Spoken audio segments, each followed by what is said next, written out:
ہندوستان کا سب سے بڑا داعی اعظم، ہندوستان کا سب سے بڑا مبلغ، ہندوستان کا سب سے بڑا داعی، 90 لاکھ کو ایمان کی دولت عطا کرنے والا، ہندوستان کا سب سے بڑا صوفی، نائب نبی فی الہند، عطائے رسول، جگر گوش ہے بطول، اللہ اکبر، جن کے بارے میں کہا جاتا ہے، صاحب سیر الاقتاب لکھتے ہیں کہ جب بارگاہ رسالت میں پہنچ کر کے آپ نے سلام کیا تھا تو جواب آیا تھا وعلیکم السلام یا قطب المشائخ بحر و بر، اے بحرو بر کے مشائخ کے کتب تم پر بھی سلام ہو۔ اللہ اکبر، اندازہ فرمائے یہ شان غریب نواز کی، ہندوستان آئے، ہندوستان کے اندر پانی بند کیا گیا، کھانا بند کیا گیا، کھانے میں زہر ملا کے دیا گیا، سب کچھ کر لیا گیا، لیکن دشمن کامیاب نہ ہوا۔ دشمن کا آخری حربہ یہ تھا کہ معین الدین کو ہم کسی بھی طرح سے شکست نہیں دے پا رہے، ایک کام کریں، ان پہ جادو کروا۔ جادو کا سہارا لیا اور بادشاہ وقت نے ہندوستان کے سب سے بڑے جادوگر کو بلا کر کہا اس پہ جادو کرو۔ اس نے جادو کے سارے جنتر منتر استعمال کر لیے، سارے جو ہے وہ اس نے اپنے طور پر جو بھی منتر جانتا تھا سب استعمال کر لیا، سانپ پھینکے، رسیاں بن گئی اور پتھر پھینکا رک گیا، بہت کچھ کیا۔ آخر میں بادشاہ نے پوچھا اس پر جادو اثر کیوں نہیں چلتا، اس پر جادو اثر کیوں نہیں کرتا؟ تو اس جادوگر نے بادشاہ کو کہا مہاراج مجھ سے بڑا بھی دنیا میں کوئی جادوگر ڈھونڈ کے لائے تو بھی اثر نہیں کر سکتا۔ اس میں کون سی خاص بات ہے؟ کہ اس کی خاص بات یہ ہے کہ اس نے اپنی پوری زندگی میں کبھی کسی عورت پر پاپ کی نظر نہیں ڈالی۔ اس کی آنکھوں میں اتنی پاکیزگی ہے، اس کی آنکھوں میں اس طرح طہارت ہے، اس کی آنکھیں اس قدر صاف و شفاف ہے گناہ کے حوالے سے کہ اس نے اپنی آنکھ سے کبھی کسی نامحرم پر غلط نظر نہیں ڈالی۔ یہ آنکھوں کے تقدس کی برکت ہے کہ اس پر جادو اثر نہیں کرتا۔ اگر آپ اس کو کسی عورت کے سامنے کر دیں اور اس کی آنکھوں کو ناپاک اور آوارہ کر دیں تو ہم اس پر جادو کرنے میں کامیاب ہو جائیں۔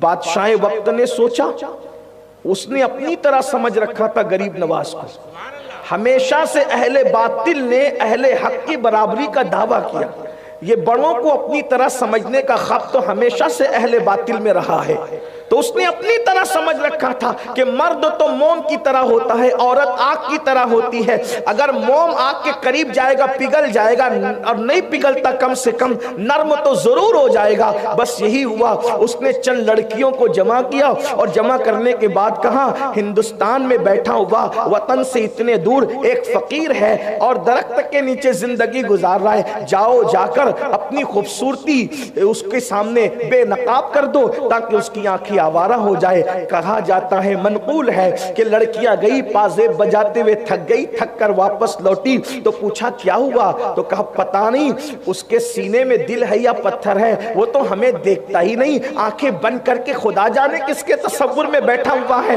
وہ ہماری طرف نظر ہی نہیں اٹھاتا۔ اللہ اکبر، یہ کہہ کر کے جب وہ بڑی تو بادشاہ نے غصے سے کہا تم ناکارہ نکمی ہو، جاؤ، تم نے کامیابی حاصل نہیں کی، یہ کام میری بیٹی کرے، یہ کام میری بیٹی کرے گی۔ اور بادشاہ نے اپنی بیٹی سے کہا کہ اپنے بائیں ہاتھ کے ہنر سے درجنوں بادشاہوں کا تخت پلٹنے والی میری چتر چالاک بیٹی، جا اور اس فقیر کے سامنے اپنے حسن کو بے نقاب کر دے۔ کہنے والے کہتے ہیں اتنی خوبصورت تھی بادشاہ کی بیٹی، اگر علامہ ارشد القادری رحمت اللہ علیہ کے لب و لہجے میں اس کے حسن کی تصویر کھینچی جائے تو یوں کہا جا سکتا ہے اس کی آنکھیں کیا نرگس کے پھول معلوم ہوتے تھے، اس کے بال کیا سنبل کا پودا نظر آتا تھا، اور اس کا چہرہ ایسا لگتا تھا جیسے کسی جھیل میں ابھی کسی کنول نے آنکھ کھولی ہو، اس کے ہونٹ کیا گلاب کی پنکھڑی لگتی تھی، اس کے چہرے کی سرخی لالے بدخشاں کو دعوت مناظرہ دیتی تھی، اس کے حسن اور جمال کو اگر ہندوستان کا کوئی شاعر بیان کرے تو اس کے چہرے کو بنارس کی صبح لکھے اور اس کے بالوں کو متھرا کی شام قرار دے، اتنی خوبصورت تھی۔ تتلیوں کا باغپن اس کے چنچل پن میں موجود تھا۔ جب وہ غسل کرنے کے لیے بادشاہ کے محل سے انا ساگر کے کنارے تک جاتی تھی تو ہزاروں منچلے اپنے دل پکڑ کر کے تھام کر کے کھڑے ہو جاتے تھے۔ اتنی خوبصورت حسین اور جمیل لڑکی کے حسن کو بادشاہ نے اپنی سلطنت حکومت بچانے کے لیے داؤ پہ لگا دیا. خوبصورت سی لڑکی گئی اور جانے کے بعد غریب نواز کے سامنے کھڑی ہو گئی, پازے بجانے لگی, پازے بجا بجا کر تھک گئی. اور جب تھک گئی اور غریب نواز نے جو ہے وہ اپنا چہرہ نہیں اٹھایا, بابا قطب الدین بختیار کاکی بیان کرتے ہیں, سب سنابل شریف میں میر عبد الواحد بلگرامی نے بھی بیان فرمایا ہے کہ غریب نواز اکثر آنکھیں بند کر کے بیٹھتے تھے, اور جب آنکھ کھول کر کسی کو دیکھ لیتے تو اسے مقام ولایت عطا فرما دے.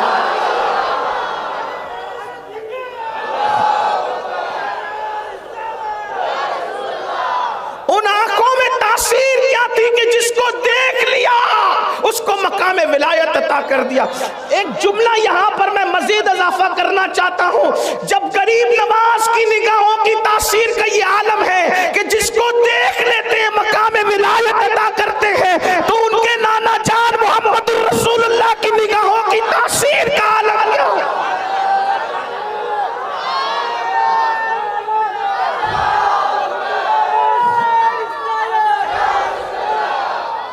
جب غریب نواز کی نگاہ کا پروردہ بگڑ نہیں سکتا تو مصطفیٰ جان رحمت کی نگاہوں سے سنوارے جانے والے اصحاب کیسے بگڑ سکتے. جس مسلمان نے دیکھا انہیں ایک نظر, اس نظر کی بصارت پہ لاکھوں سے تن من دھن تیرے قدم پر بارے, کیا نصیبیں ہیں تیرے یاروں کی. نگاہ غریب نواز پر اعتماد ہے, نگاہ مصطفیٰ پر بھی تو اعتماد کرو. نگاہ غریب نواز جب محفوظ بنا سکتی ہے تو نگاہ مصطفیٰ جان رحمت کے تحفظ کا عالم کیا ہوگا. یہ شان ہے, سرکار غریب نواز کی نگاہوں کی آنکھیں بند کر کے رہتے تھے, اور جب آنکھیں کھول کے جس کو دیکھ لیا مقام ولایت عطا کیا.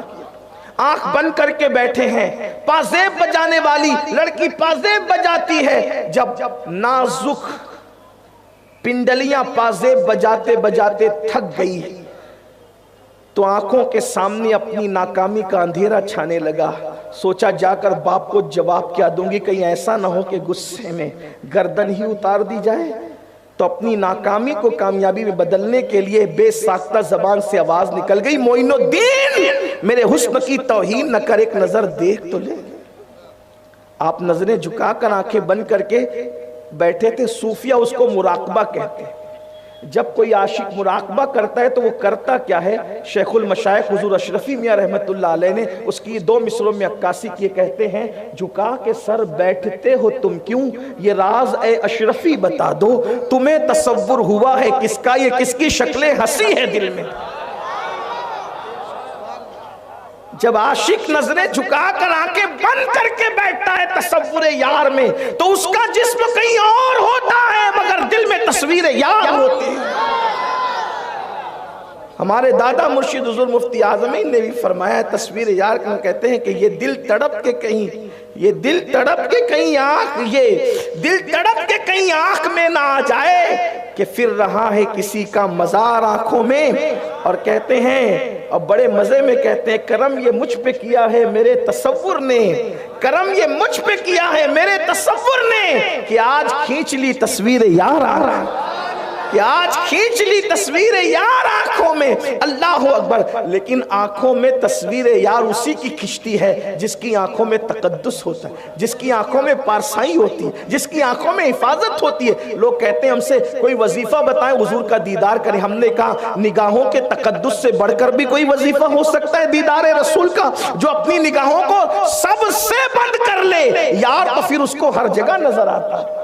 مٹ جائے یہ خودی تو وہ جلوہ کہاں نہیں. اللہ اکبر. بہرحال تو اس لڑکی نے کہا معین الدین میرے حسن کی توہین نہ کر, ایک نظر مجھے دیکھ تو صحیح. غریب نواز نے اپنے نانا کی سنت پر عمل کرتے ہوئے کہ جب رسول اللہ کے دربار میں حاتم طائی کی بیٹی کو بغیر چادر کے لایا گیا تھا, حضور نے اپنی چادر اس کے سر پہ ڈال کر پوری امت کو پیغام دیا تھا, بیٹی مسلمان کی ہو یا کافر کی ہو, بیٹی صرف بیٹی ہوتی ہے, بیٹی کا تقدس بیٹی کی طرح کیا جاتا ہے. غریب نواز نے اپنی چادر اس کی طرف بڑھاتے ہوئے فرمایا, بیٹی اسلام اس طرح کسی اجنبی مرد کے سامنے آنے کی اجازت نہیں دیتا, پہلے چادر اوڑھ لو پھر بات کریں گے. غریب نواز کی زبان سے بیٹی سن سن کے اس نے کہا آپ مجھے بیٹی کہہ رہے ہیں؟ میرا باپ تو یہ کہتا ہے کہ مسلمان جو ہے وہ زانی ہوتے ہیں، عورتوں کے لالچی ہوتے ہیں، اور یہ ہوتے ہیں اور یہ ہوتے ہیں، یہ ہوتے ہیں۔ لیکن دشمن کے لیے بھی کتنے خوبصورت جملے تھے، یہ نہیں کہا تیرا باپ جھوٹ کہتا ہے، فرمایا تیرا بابا غلط فہمی میں کہتا ہے، وہ جو کہہ رہا ہے وہ اسلام نہیں، میں جو کہہ رہا ہوں وہ اسلام ہے۔ اس لڑکی نے کہا اگر یہی اسلام ہے جو آپ کہہ رہے ہیں تو پھر مجھے بھی اس اسلام میں داخل کریں، کلمہ پڑھائیں اور اسلام میں داخل۔ اندازہ